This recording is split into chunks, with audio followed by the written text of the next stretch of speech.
Assalamualaikum warahmatullahi wabarakatuh. Oke bro, pada kesempatan kali ini saya akan membagikan tutorial bagaimana supaya bisa menuliskan huruf Jepang ataupun kanji di keyboard Android. Ya, langsung saja kita download aplikasinya yaitu Google Keyboard.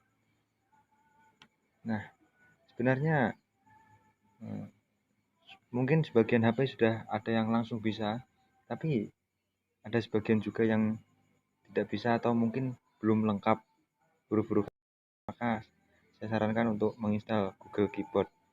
Nah, karena ini sudah terinstall, sebenarnya harus update tapi belum sempat. Nah, kita langsung buka aja Google Keyboard-nya.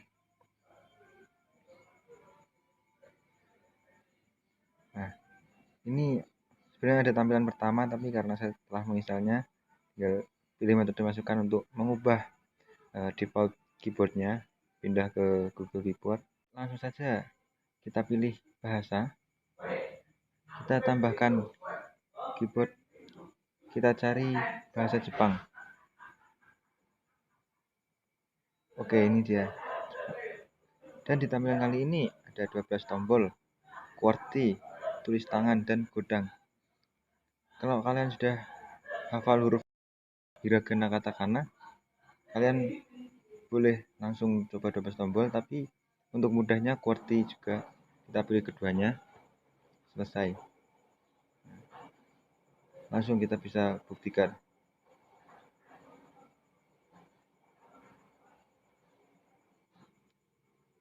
Untuk cara mengubah tampilannya ke bahasa Jepang, kita pencet spasi beberapa detik, pilih Jepang 12 tombol.